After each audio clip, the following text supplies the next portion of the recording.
Ahora tenemos Edison. Sí, tenemos el placer de recibir en cabina a una persona que distingue el programa. Estamos hablando del doctor Antoliano Peralta, consultor jurídico del Poder Ejecutivo, maestro, profesor de mucho tiempo, abogado de toga y birrete también. Ya escuchamos una anécdota del invitado anterior, de cuando ambos tenían 31 años, ¿verdad? Para aclararlo, doctor.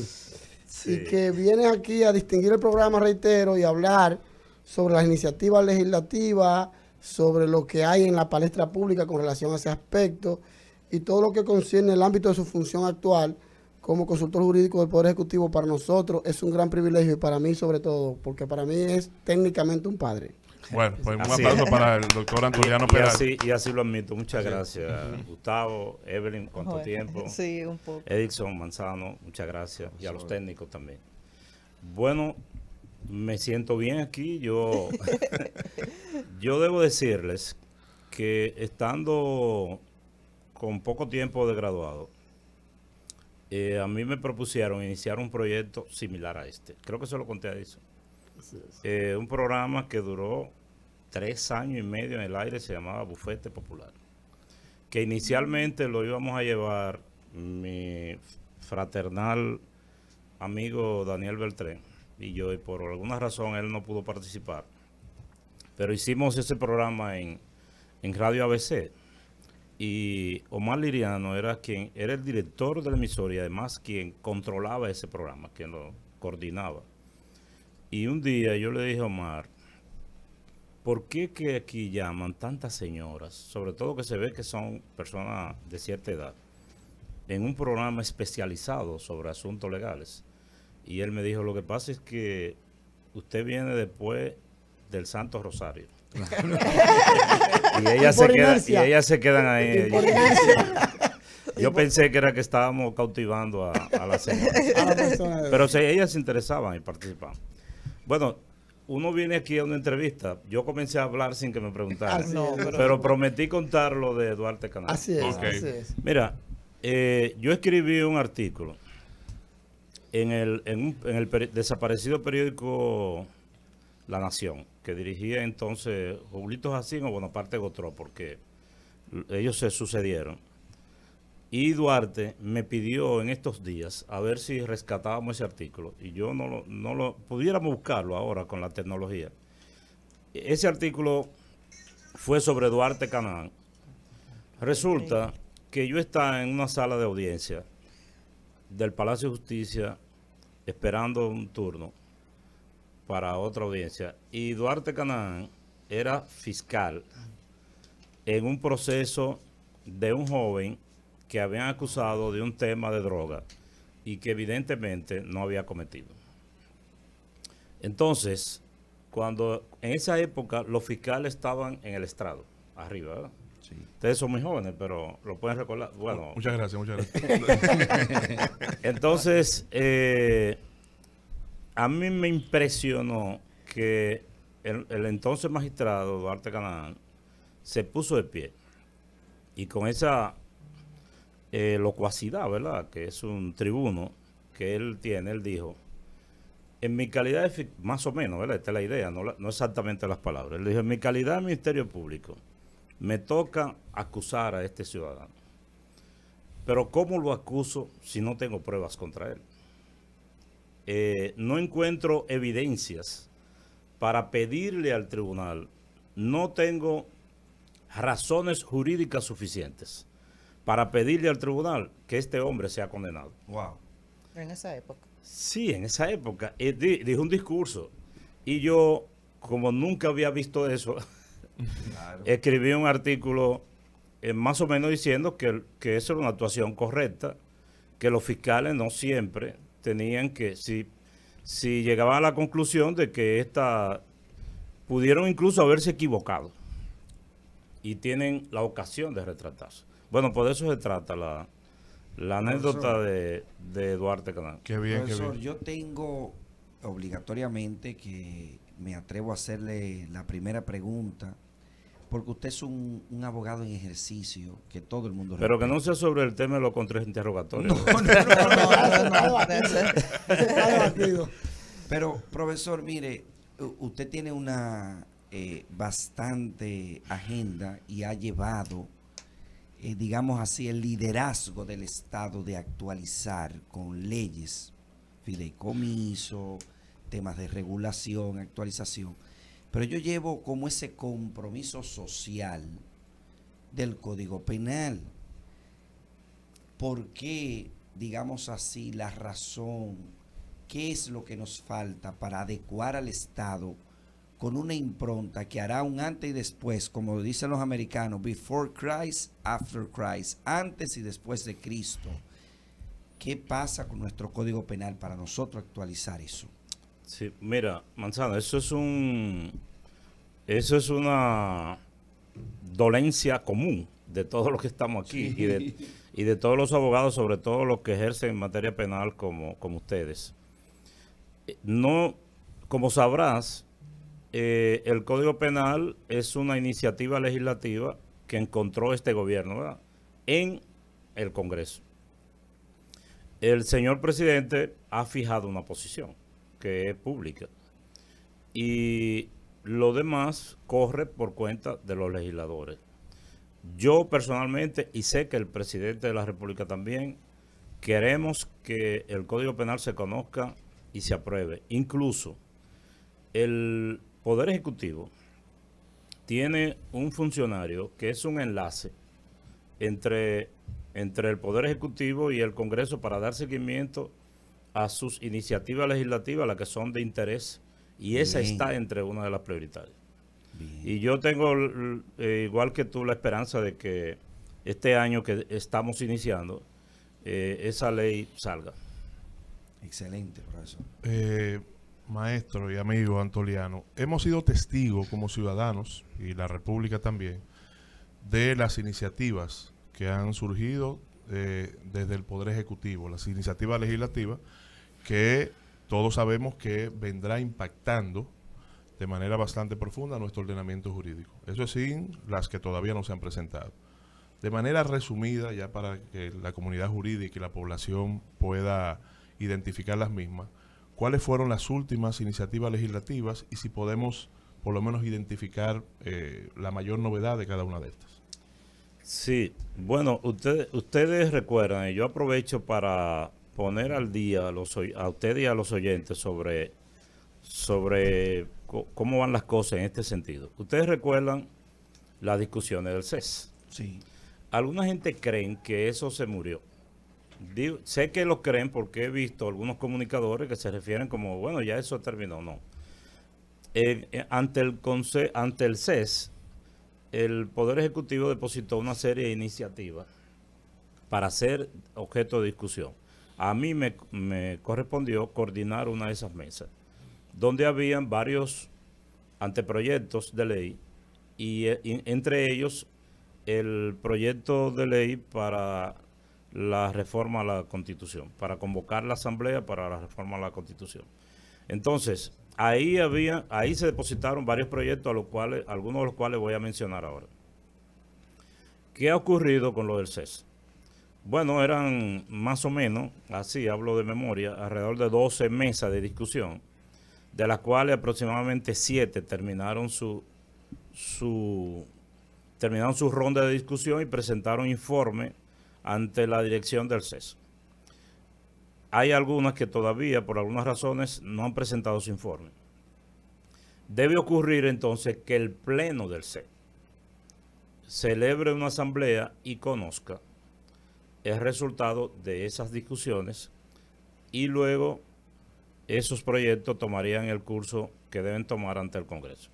Pero dentro de la propuesta que hizo el Poder Ejecutivo, hubo algunas que eran para correr la suerte de discusión final del CES.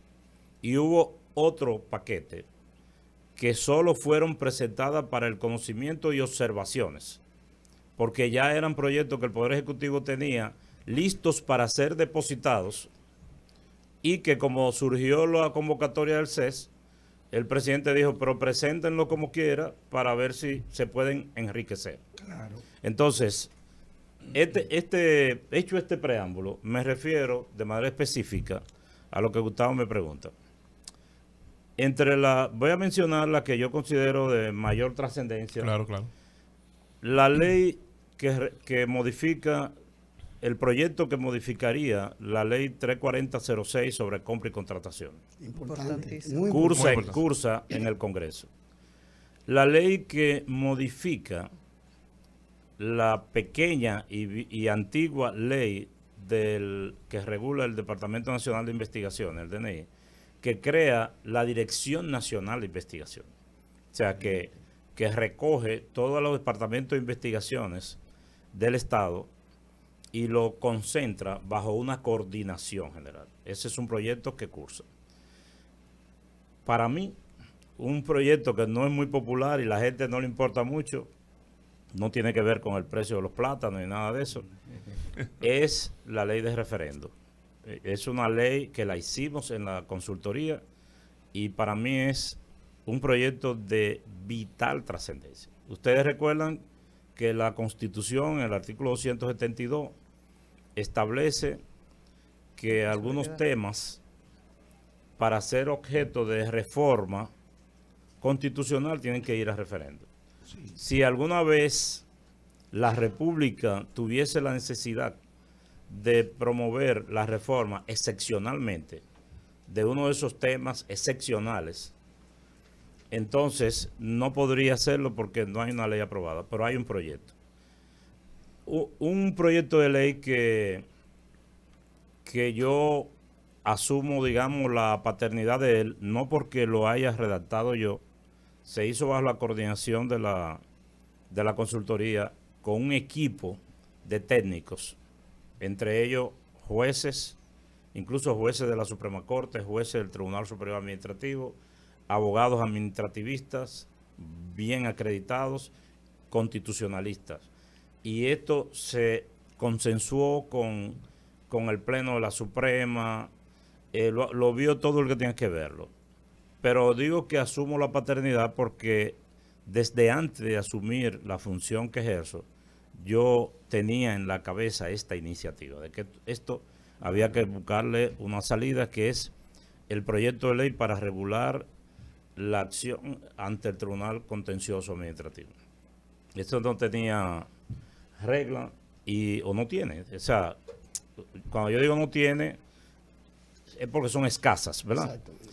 Pero ahí queda suelto el Procurador General Administrativo, que lo manejan como si fuera un fiscal ordinario, como si fuera un miembro del Ministerio Público, que está muy lejos de ser un miembro del Ministerio Público. Y para colmo, por una simple enunciación de la Constitución, que dice que para ser Procurador General Administrativo hay que tener las mismas condiciones de un Procurador de Corte, a alguien se le ocurrió que los Procuradores Administrativos adjuntos debían ser todos Procuradores de Corte, y han llenado eso de penalistas. Sí. Gente muy honorables, quiero decir, pero es un tribunal especializado. Que necesita un equilibrio. No, que no necesita fiscales. Sí. Que eso no es un procurador fiscal. Necesita un administrativista. Necesita un administrativista que en el caso, por ejemplo, del Procurador General Administrativo actual, es un conocido tributarista, o sea, un experto en derecho tributario. Pero porque ahí el reclamado es el Estado en la mayoría de los casos también, entonces tiene una función distinta. No, claro, es que el Procurador General Administrativo y sus adjuntos son abogados de la administración pública, para defender la administración pública. Entonces, se me queda uno importante, Gustavo, que quiero mencionarte. Te dije la ley de fideicomiso, profesor. Ah, la ley de fideicomiso. La ley de fideicomiso, la tan vapuleada ley de fideicomiso. Sí. Miren qué corta esta historia. Pero perdón, Antoliano, que gracias a Dios ya hemos pasado de un debate y discusión pública política y se ha ido adesentando un poco el debate porque hemos ido entrando a la parte técnica, de la discusión de la parte técnica. Bueno, me alegro de que tú lo digas. Por eso yo saludé un artículo de Cristóbal Rodríguez y, por cierto, aprovecho por esta vía y también saludo el artículo de NACE y sus comentarios, aunque uno no necesariamente comparta las ideas, pero NACE entró al debate con unos criterios técnicos. Exacto. Porque esta discusión se inició, como yo dije antes en otro escenario, como un debate político. Porque, ¿qué es lo que pasa con la ley de fideicomiso? En el año 2011 se promulgó una ley con el número 189-11, para regular los fideicomisos para el mercado hipotecario. Esa ley tiene como propósito fundamental incrementar el negocio inmobiliario, sobre todo de las viviendas de bajo costo. Y ha funcionado. Y ha funcionado porque tal como se define el fideicomiso en sus orígenes, en el origen de este término, fideicomiso es sinónimo de confianza. Claro. Eso quiere decir confianza. Entonces, si antes los ingenieros, algunos constructores han dado problemas de que compran un solar, lo compran con una hipoteca, le venden un apartamento a Edison, Edison no sabe que el solar nadie se preocupa por eso. Si el ingeniero compró un solar en 40 millones de pesos y debe 35. Entonces, si tiene problemas para pagar el solar donde está edificado el apartamento que yo compré, el ingeniero lo que hace es que se va para Nueva York. Sí. ¿Verdad?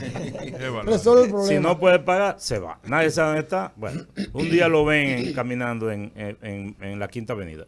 Entonces, ¿qué vino a hacer esta ley? Que dijo, bueno, mira, ingeniero, pon ese negocio en manos de una fiduciaria. Vete al banco X o una fiduciaria X y pon el negocio. Tú no puedes retirar dinero de ahí, tú lo único que tienes que hacer es construir y ganar. Este es el administrador, la fiduciaria. En él es que tenemos confianza. Y yo recomiendo, y lo he dicho otras veces, que el que vaya a hacer un negocio privado de adquisición de un inmueble, que vaya ante un constructor que tenga un fideicomiso. Y los mismos ingenieros ya hacen su negocio en fideicomiso porque la gente no quiere hacerlo, comprarle si no hay un fideicomiso. Entonces vamos a trasladar esa idea al sector público. Esa ley sirvió, aunque no se refiere al fideicomiso con fondos públicos, que es el fideicomiso público, el reglamento sí habla del fideicomiso público de manera muy escueta, lo menciona. Entonces, para algo tan importante. ¿Perdón? Para algo tan importante como el manejo del patrimonio del Estado. Así es.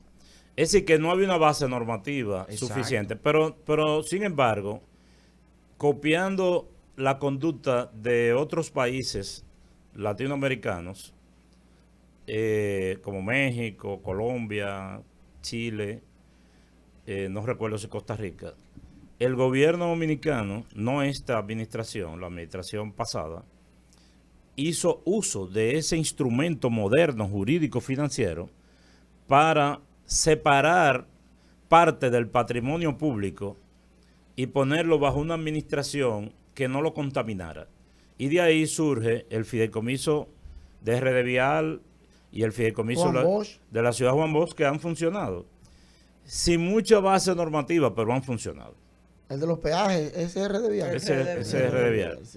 Eso ocurrió también en los países que yo he mencionado, que los fideicomisos se establecieron sin mucha normativa y fueron haciéndose la ley. Entonces, este gobierno, al ver que eso funcionaba y conociendo los técnicos financieros y economistas de la figura del fideicomiso, comenzaron a implementar y dijeron, vamos a poner a la planta de Punta Catalina, ya que ha sido objeto de tantas controversias en su manejo, vamos a ponerlo bajo la administración del fideicomiso. Vino la jauría, perdón, retiro la palabra, vino las opiniones de la oposición y de algunos comunicadores y satanizaron esa idea. El gobierno, una de las razones que se decía y que la dijo el expresidente Fernández, es que no hay una base normativa para el fideicomiso público. Bueno, lo dijo ahora, no lo dijo antes, pero lo dijo ahora. Bueno, pero lo dijo. Y nosotros dijimos, pero es verdad, hay que ampliar la base, hay que especificar la base normativa. Vamos a hacer una ley. E hicimos una ley, un proyecto. Ah, no, pues entonces le caímos arriba A la ley también, al proyecto. al Sí. proyecto de ley. Y ahí surgió el tema de que si el fideicomiso público podía realizar contrataciones al margen de la ley de contrataciones públicas. Bueno, ese fideicomiso, esa ley estableció en su propuesta original que los fideicomisos públicos, porque debo decir que las empresas públicas no están sujetas a la ley de Exacto. compra y contrataciones. Y digo, Ciertamente. La- Solamente el Estado está obligado a cumplir con ella. Las empresas públicas no están obligadas a la... por ejemplo, yo voy a mencionar dos. La empresa de la refinería, Refidonza, esa es una empresa pública, de capital público. Ustedes recuerdan Y el que Banco de Reserva. y el Banco de Reserva, exacto. La Refidonza era una empresa de capital mixto, donde el 50% era de otro estado. Y este gobierno estatizó. Este mismo gobierno, el que acusan de privatizador, estatizó a Refidonza, compró el 50%. El mismo gobierno que estatizó el peaje de la autopista del nordeste de Samaná. Samaná. Bueno, entonces, al momento de redactar el proyecto se dijo, bueno, independientemente de que los fideicomisos públicos puedan contratar, sí o no, al margen de esa ley, tienen que sujetarse a los principios de la ley. Transparencia, equidad, qué sé yo qué. Pero además tienen que redactar, tienen que proponer un reglamento de compra que sea aprobado por la Dirección General de Compra y Contrataciones. Eso dice el proyecto original. Pero además deben estar bajo la supervisión de la Superintendencia de Banco. De la Superintendencia de Banco. Pero además deben estar bajo la supervisión de la Contraloría y la Cámara de Cuentas. Y yo recuerdo que cuando el proyecto fue presentado a un grupo de comunicadores en el Palacio, dijo Susana Gotró, esta es una ley que tiene una sobresupervisión. Es decir, un fideicomiso debe estar más suelto para que pueda maniobrar con más libertad. Que es un contrato. Tiene demasiada supervisión, pero no obstante, en el Congreso no lo creyeron así. Y ocurrió lo que ustedes conocen, que el proyecto fue aprobado con una modificación.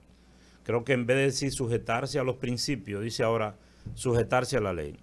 Eso no es malo, que se sujete a la ley de manera per se estricta, que al fin y al cabo como quiera se iba a sujetar. Lo que sí hay que entender que el desarrollo de Pedernales con ese requerimiento se retrasa un poco. Por ejemplo, para el fideicomiso pro Pedernales. Y quiero decir aquí también dos cosas.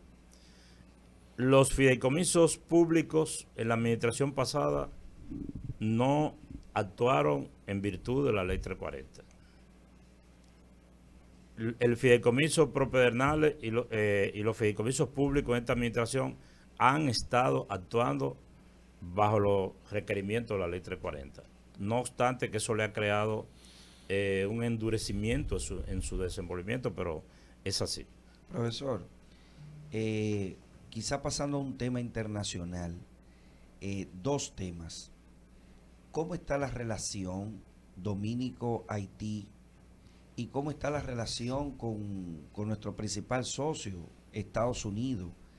He visto que se llamó mucho la atención que meses pasados estuvo una representante, digamos así, de la milicia, que no era cualquiera, digámoslo así, cualquier diplomático, sino que vino una representación de la, digamos así, de la Armada de Estados Unidos en ocasión al proyecto que se ha llevado a cabo de regular la migración. ¿Cómo está la relación de Dominicana frente al mundo en estos momentos? Muy bien, Manzano. Mira, normalmente yo difiero los temas que no son de mi competencia. Esto debería responderlo el canciller, pero tratándose de este programa, voy brevemente a decirte, las relaciones de la República Dominicana, hasta donde es de mi conocimiento, con Estados Unidos está como siempre ha estado, buena. Estados Unidos es un país amigo y un socio comercial de la República Dominicana. Sí, la relación entre los estados es como la relación entre los amigos. A veces uno se aleja, se disgusta. Gustavo me dice que yo no le vuelvo la llamada. A veces yo lo llamo y él no la coge. También llama Ni lo mucho. intenta. Entonces, pero al fin y al cabo volvemos. Y eso pasa con los estados. Con Haití, todos sabemos lo que pasa con Haití. Es decir, Haití es un país que está en una situación especial, pero de manera institucional entiendo que la relación del gobierno dominicano, porque no confundamos la relación de un político haitiano, ¿verdad? Un político que se dedica a atacar a la República Dominicana y al presidente y a todo el mundo, con la relación del Estado dominicano con el Estado haitiano. Lo que nosotros queremos es que el vecino país resuelva su crisis. Yo sé que todos ustedes desearían que florezca. Ojalá que aparezcan 2 pozos grandes de petróleo en Haití, que se convierta en una nación a los cuales nosotros podamos ir a disfrutar y a pasear como si fuera Dubái, ¿verdad? Y que todo sea para bien, porque el tema migratorio de los países pobres siempre es igual en todos los lugares del mundo. Eso es así. La persona que vive en un país más deprimido suelen migrar hacia donde entienden que están mejor. Claro, aunque eso es así, nosotros tenemos que preservar nuestra frontera y dar cumplimiento a la ley. Doctor, usted refirió ahorita que hay algunas cosas, la gente cree que está durmiendo, pero se sigue hablando al respecto, sobre todo en el set. Es lo relativo a la Constitución de la República. Eso todavía está vigente, se está discutiendo. Hay aspectos allí importantes que se tocaron, como la independencia del Ministerio Público, la creación de un Ministerio de Justicia. Y yo aprovecho aquí para una idea que hemos estado desarrollando, y es la idea de procurar más adelante una reforma integral de los procesos penales para los asuntos de los tiempos y ver cómo podemos agilizar algunas cosas. ¿Eso todavía está pendiente? ¿Qué hay con esto? El proyecto oye, Edison, gracias, me recordaste cuando yo dije que se me olvidaba, era el proyecto sobre el Ministerio de Justicia. Pero creo que Gustavo quería decir algo. Pero antes, para responderte eso, el proyecto de reforma a la Constitución no ha sido formalmente retirado, está en el CES. Muy bien. Sí, a propósito de la pregunta que hace Edison sobre el Ministerio de Justicia, primero entrar en contexto sobre la labor que pueden hacer diferentes organismos, vistas públicas, de cara a la conformación de este proyecto. Decir, por ejemplo, nosotros, como director de la Escuela de Derecho de la Universidad Católica de Santo Domingo, recibimos una invitación por parte del Poder Ejecutivo, invitándonos a una reunión, o una especie de vista, ¿verdad, Antoliano?, con el objetivo de debatir este proyecto, así a todas las universidades. Cuando yo veo esta iniciativa del Poder Ejecutivo, y yo que hace varios años incluso escribí un artículo en donde proponía de que el Consejo Nacional de la Magistratura, por ejemplo, fuera ampliado y que se le diera una participación a las universidades y que en algún momento de legitimación del Colegio de Abogados se le diera una participación, porque en este momento se encuentra politizado, no tiene esa profundidad para representar a los abogados. Yo creo que eso en algún momento habrá de cambiar. Entonces, es ampliar el consejo y tal vez eliminar la participación del procurador. Bueno, eso es una opinión general, pero el hecho per se de dar paso a las universidades y a sus escuelas de derecho para hablar y analizar y debatir sobre este proyecto es una iniciativa que hay que saludarla. El tema del Ministerio de Justicia, ¿habrán otras entidades convocadas aparte de la universidad? ¿Y cuál es la tendencia que lleva el mismo, maestro?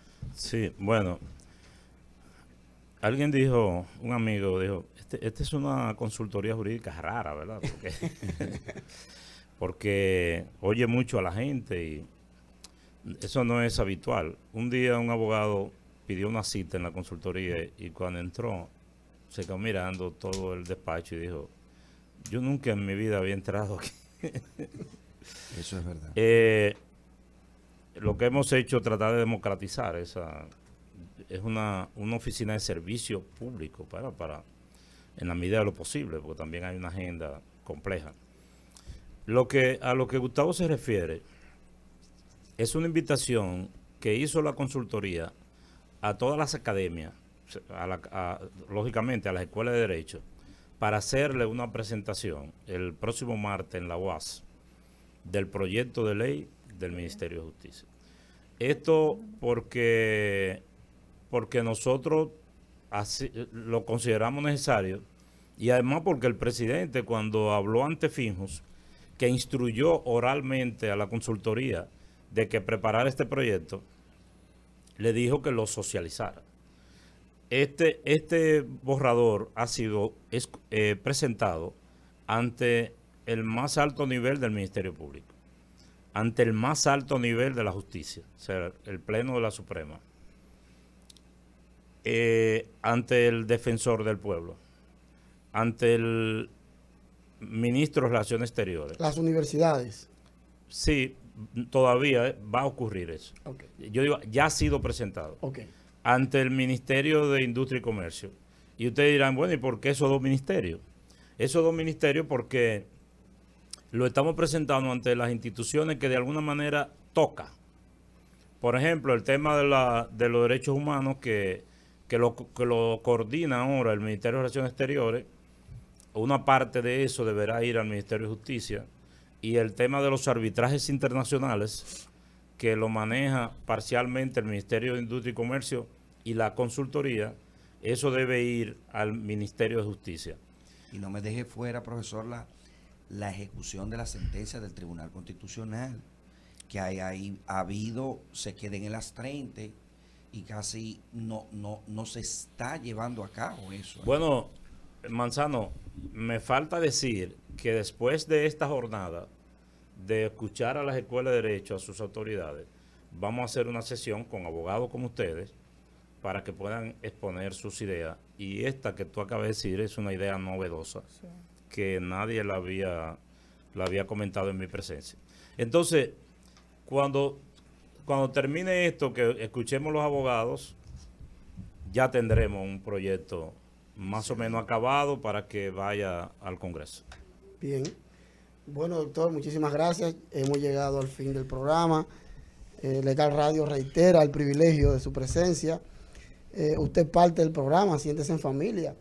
No, vayan agregando una silla aquí. Si no, ya Antoliano, lejos de los micrófonos, me dijo que iba a venir el último sábado de cada mes. Sí, este es un espacio para usted, doctor. Gracias. Y de verdad que muchas gracias. Gracias a todos los radioyentes por sintonizarnos. Bueno, la institución más grande del pensamiento jurídico en radio se despide hasta el próximo sábado. Legal Radio.